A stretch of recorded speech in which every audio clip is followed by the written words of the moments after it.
Hi, my name is Owen Fitzpatrick and I've got a message for you to do with NLP. NLP stands for Neuro-Linguistic Programming. Neuro-Linguistic Programming is a way of thinking about the brain, the way in which you use language effectively, and the way in which you reprogram yourself to engage in new behaviors and communicate with more influence with other people. NLP is made up of a number of different areas. For example, there's the presuppositions or assumptions of NLP, such as the map is not the territory. In other words, the way you think about the world is not how the world is. The meaning of your communication is the response that you get. In other words, whenever you're communicating with someone, you need to take on board the information and feedback from another person and be aware that unless you make a difference to that person, your communication isn't as effective as you need it to be. There's no such thing as failure, only feedback is another presupposition, which means that you get information from a failing, from making mistakes, that then you can use as feedback to improve your performance.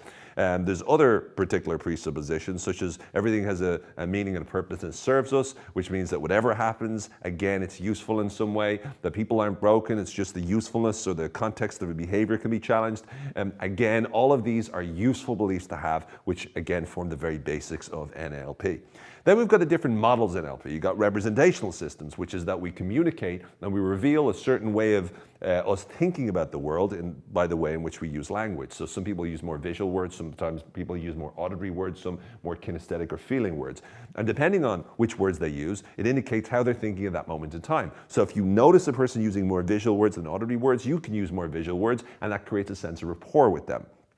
It also allows you to be able to really connect with them and be more influential and sell more effectively to them. Then rapport is another model, which is that we tend to get on better with people who are just like us. So if you want to build rapport with someone, that you match breathing, you match body language, you match the pace in which they speak. And by doing so, you create an unconscious connection with them where they feel like you just get them, you just understand them. Another particular model is what we call submodalities. Submodalities are the way in which the qualities of the images or sounds that we make inside our head. So we all make images, we all talk to ourselves, we all create certain feelings. But what size are the images we make? Are they black and white? Are they color? Are they bright? Are they dim? Are they big? Are they small? Typically, when people feel intense feelings about something, a lot of times it means that they're making big, colorful, bright, scary images, or wonderful images, whatever the case may be. But the emotion is intense because, again, the image is normally big and bright and colorful.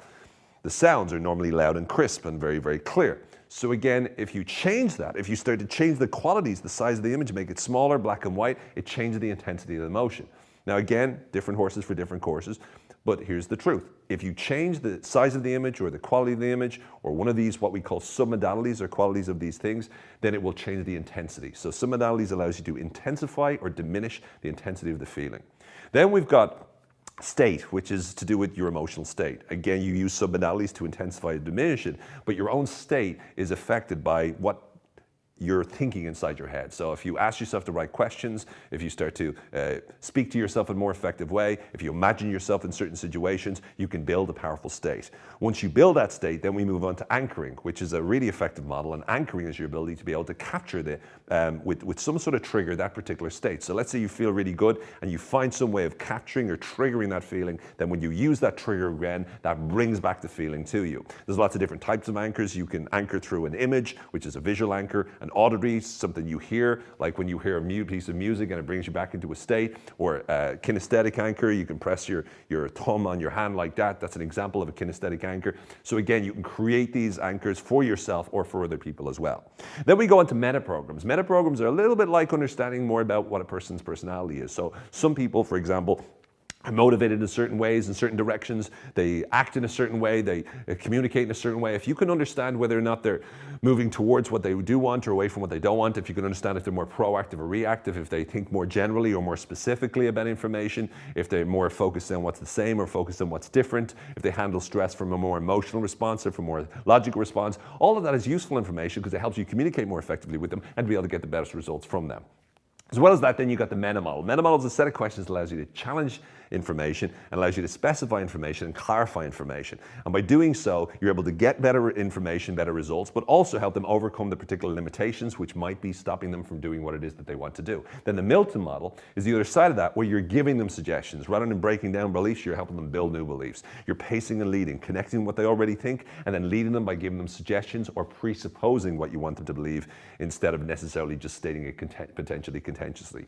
Timelines is another model whereby you're helping a person to move into their future, into their past, by gathering up resources from the past, present, and future and helping them use it in their past, present, and future in their mind. Again, using things like submodalities and anchoring.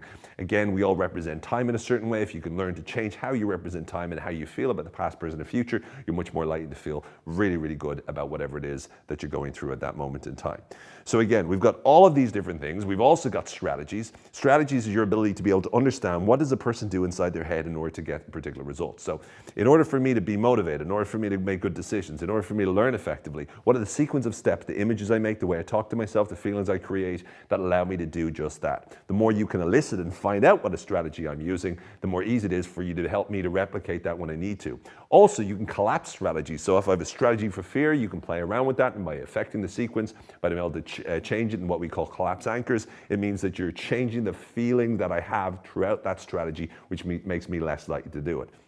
Then we've got modeling, and modeling is your ability to be able to build a model of what someone else is doing, understand how they see themselves, understand their beliefs about the particular subject, understand their physiology, their state, how they move, how they act, understand the specific behaviors they engage in. The more you understand about everything around about how a person does what they do, the more you can build an effective model of what they do, so it's easier for you to replicate it. All of those are just some of the different areas of NLP that you can learn whenever you study NLP, but I did want to take this opportunity to share with you in a lightning fast way all of these different wonderful aspects of neuro-linguistic programming, the wonderful study of success.